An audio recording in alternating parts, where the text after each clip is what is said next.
In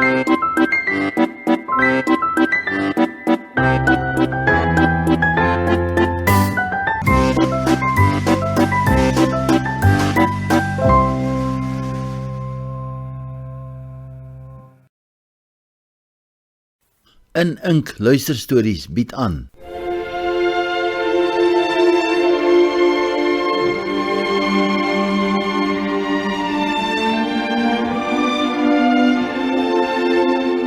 Goeiemôre Inkvriende, ons gaan voort met Anna van Broederstroom hoofstuk 6, voorgelees en geskryf deur Sarita Pieterse.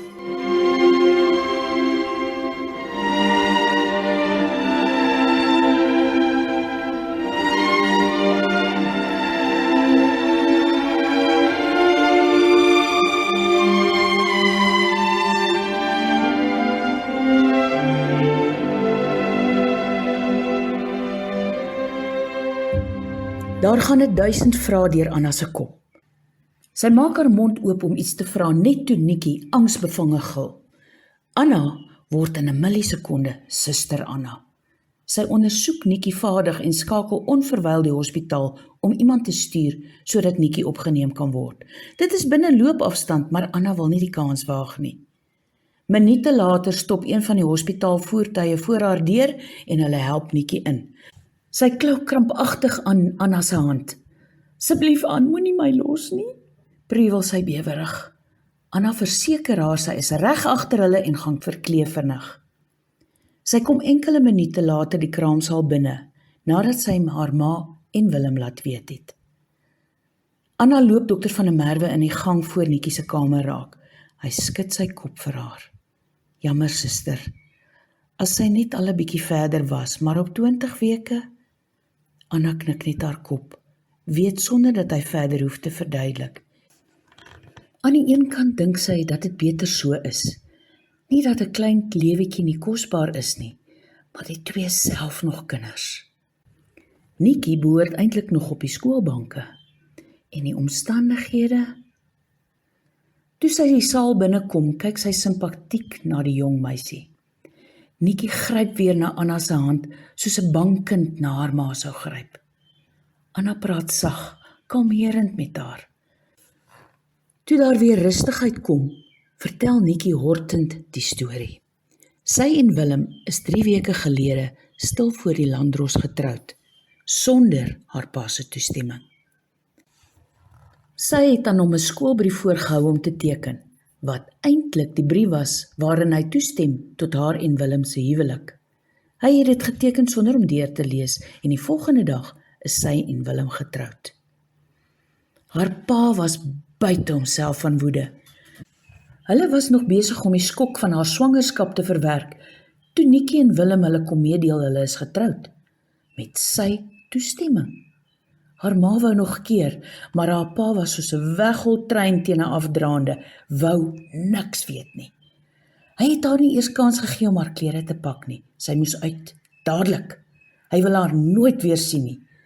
Hulle moes noodgedwonge intrek by Sari, wat hulle geskok, maar met oop arms ontvang het.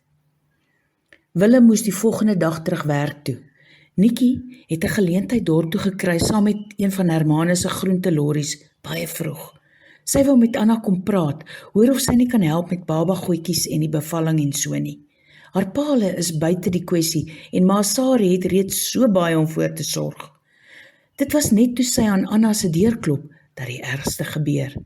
En nou was alles verniet. Haar skoolverlatery, die troue, die moeilikheid met haar ouers. Sy kyk na Anna. Voel hoe haar oë weer begin oorloop.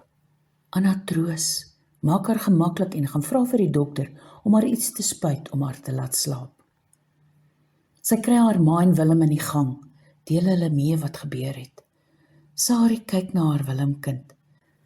Sy is 'n deurwinterde vrou wat die geeselkant van die lewe maar te goed ken, en die kommer oor wat hierdie 2 kinders en hulle baba gaan deurmaak, het haar blootsgery. Sy stuur 'n skietgebedjie op en vra sommer terselfdertyd vergifnis oor haar onverpaste gevoel van verligting. Kry Willem aan die skouers beet en sê sag, Willem, die Here het gegee en die Here het geneem. Ons moet berus daarin dat hy beter weet. Jy en Nikkie kry 'n tweede kans. Julle kan wat gebeur het nooit ongedaan maak nie, maar julle kan vorentoe beter vaar. Dink mooi hoe julle die lewe van hier af gaan aanpak. Nikkie word 2 dae later ontslaan. Haar ouers kom haal haar by die hospitaal en nooi Willem om saam met hulle huis toe te ry. Daar is sekerlik nog vele struikelblokke in hierdie stuk ongeteede pad eer dat hulle mekaar onvoorwaardelik gaan vertrou en aanvaar. Maar ten minste is almal bereid om, hoe moeisaam ook al, te begin aanstap. Sarie Stander kom nou gereeld saam met Hermanus in dorp toe. Dan kuier sy vir 'n dag of 2 by Anna, voor sy weer huiswaarts keer. As die kuier oor 'n naweek of skoolvakansie val, kom Sissa saam. Ander kere hou sy maar die fort tot haar ma weer terug is. Dit is nog net Sissa en die 2 jongste boeties in die huis. Die 2 wat so swaar kry met die min verstand. Die 2 wat nooit sal werk kry nie. Die ander het almal maar so met die tyd huis verlaat om 'n eie geroeste potjie te gaan krap. Sissa moet volgende jaar hoërskool toe. Daar is 2 sterk skole in Middelburg en die plan is dat sy dan by Anna kom inwoon in steede van in koshuis toe te gaan. Sy vaar akademies baie goed en tussen Sarie en Anna hou hulle 'n wakende oogie oor haar ontluikende skoonheid. Vermaan haar gereeld met die meegaande blom en by sedepreek. Nog 2 jaar gaan verby. Anna het intussen haar studies voortgesit en haar balkie vir verloskunde, asook haar kwalifikasie as verpleegkundige in pediatrie en neonatologie ontvang. Sy is bekend en bemind in die dorp. Onder die manlike geslag kry sy die bynaam van Kruikie roer my nie. Rede voor die hand liggend. Anna geniet haar werk. Sy doen meer as haar deel. As sy nie werk nie, studeer sy steeds. In haar aftyd gaan sy broeder stroom toe om by haar ma te wees en te help waar sy ook al kan. Sissa bly in die week by haar en vaar baie goed op skool. Sy blink besonder uit in huishoudkunde en spreek die wens uit om na skool by 'n kookskool in te skryf en 'n chef te word. Anna reken sy sal haar baie goed daarvan kwyt, siende sy al van kleins af in die kombuiskarring. Anna kry vroeg een oggend 'n oproep van die skool af. Die hoof wil haar sien. Sy is onmiddellik waaksaam. Sissa moet tog nie nou begin droogmaak nie, sy het nog net 3 jaar oor en dit gaan dan nou so goed. Haar hande sweet toe sy by die fontein verbyloop na die hoofingang van haar alma mater. Wat op aarde het die kind tog aangevang? Die hoof nooi haar vriendelik om te sit. Anna kan nie help om terug te dink aan haar besoek aan die einste hoof in die einste kantoor 8 jaar gelede oor die beurs wat sy nooit benut het nie. Hy deel haar mee van 'n nuwe konsep wat gevolg word betreffende leerlinge met besondere vaardighede in 'n sekere rigting. Daar het 'n nuwe skool onlangs geopen wat vakgerigte kursusse aanbied.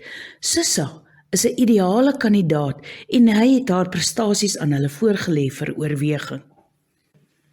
Hy het gister die brief van hulle af terug ontvang. Hulle wil vir Sissa 'n volle beurs aanbied tot en met haar kwalifikasie aan die einde van matriek, wanneer sy dan reeds gekwalifiseer sal wees as 'n junior chef. Hulle help dan ook met verdere plasings om haar loopbaan te bevorder. Natuurlik gaan hulle haar mis en hulle besef dat hulle 'n besondere leerling verloor, maar hy dink dat sy uitstekend sal vaar en hierdie is 'n baie goeie hupstoot in die regte rigting. Anna se blydskap loop oral uit. Sy lag en huil de mekaar en voor sy haarself kan keer, plak sy 'n klapsoen op die verboureerde hoof se wang en sê opgewonde, "Well, I never, meneer, jy het sopas die son in hierdie girl se dag laat opkom." Die skoolhoof bloos dat sy bles lyk soos 'n varkie wat te lank in die son was en sê droog, "Ek is bly dat dit darm jou goedkeuring wegdra." Anna groet hom en trippel opgewonde straat af om haar ma te gaan bel. Daardie aand neem sy Sissa om by die wagon wheel te gaan vier. Anna mis haar kleinsus, maar voel opgewonde dat sy die geleentheid kry om haar lewe te verbeter. Nou is dit nog net haar ma en die 2 seuns. In vergelyking met 8 jaar gelede is dit egter strate verwyder van die armoede en ellende wat destyds geheers het. Veral met Hermanus wat 'n al groter wordende rol in haar ma se lewe begin speel. Sy sien die vriendskap tussen die twee met genoegdoening groei. Net in haar eie lewe raak dit leeg. Sy werk al harder om die konstante geroep van haar siel na haar ma te doof. Sy dink steeds aan haar geliefde Gert. Sommige dae, veral nou dat sy weer alleen is, raak die verlange ondraaglik. Wonder sy, is hy al getroud? Hoe gaan dit met hom? Hoe lyk sy kindertjies? Sy het gedink na 3 jaar sou die verlange al stil word en die meeste dae is dit die geval. Maar daar kom dae, wanneer sy dit die minste verwag. Net sodra sy dink haar hart begin bedaar, spring haar lastige herinnering voor haar in.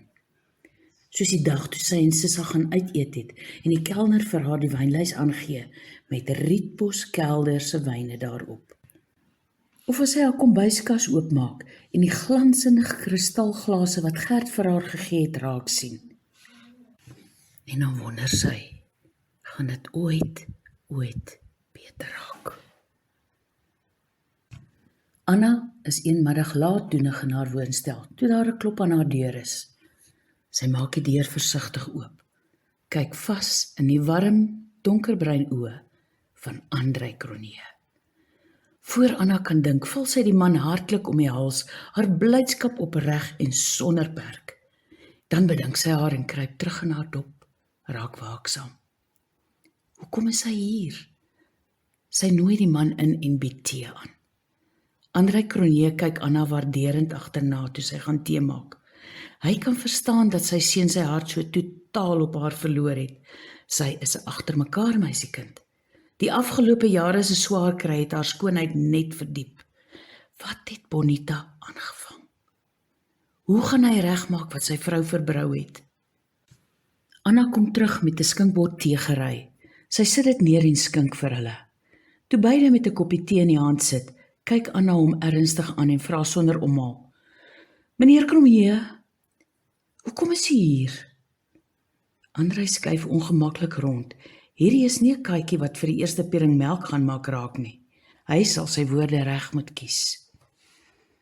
Anna merk die wisseling van emosie op die ouer man se gesig. Sien hoe hy sukkel om sy woorde te formuleer. Sy laat effens ongeduldig hoor: "Die beste manier is maar die reguit een. So los maar die mooi broodjies. Ek is 'n groot meisie en ek het al baie gesuffer. Bring dit aan." Andrei kan nie help om 'n glimlag vinnig te verberg nie. Hoe meer hy van haar sien, hoe meer verstaan hy sy seun se hart. "Anna, los asseblief die gemeneer by die deur. Ek en jy is mos darm al verby sulke formaliteite. Ek is hier oor Gert. Hy is totaal verlore sonder jou. Ek het onlangs eers uitgevind wat my vrou aangevang het. Sy het gedink sy bewys Gert 'n guns. Sy het iemand anders as jy vir hom in gedagte gehad. Sy was nog altyd obsessief voor hom, omdat hy alles wat sy het. Maar nou is dit 3 jaar later. Gert het alle belangstelling in 'n verhouding verloor.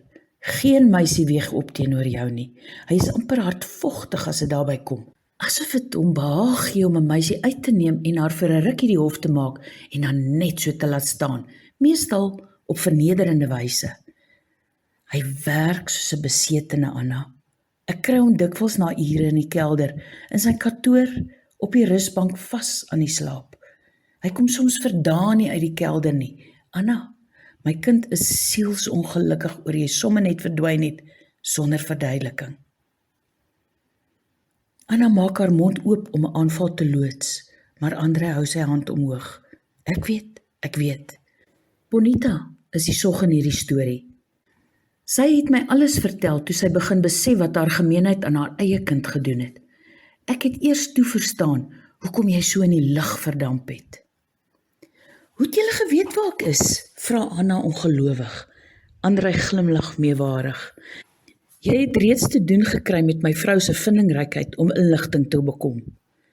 Ek het haar mooi laat verstaan dat sy hierdie gemors veroorsaak het en dat sy dit weer moet regmaak. Sy het baie moeite gedoen om jou weer op te spoor. Ag so, En nou moet haar man haar sorry sê werk doen, val Anna aan. Andrei skud sy kop. Sy steur buite in die motor. Ek het aangebied om eers met jou te kom praat. Is jy bereid om te hoor wat sy wil sê, Anna? Anna kyk verby hom by die venster uit. Sy sien Bonita buite langs die voertuig staan. 4, regop, trots. Hierdie moet vir haar gaal bitter wees. Sy kyk na hom, klink net haar kop, sê bloot. Ek gaan maak nog tee en loop kombuis toe. Word vervolg.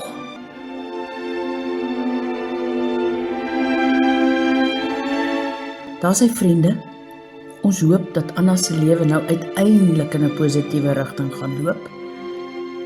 Geniet hierdie verhaal, bly binne, bly veilig, sien die ysbere is aan die deur, bly warm. Lekker naweek, tata.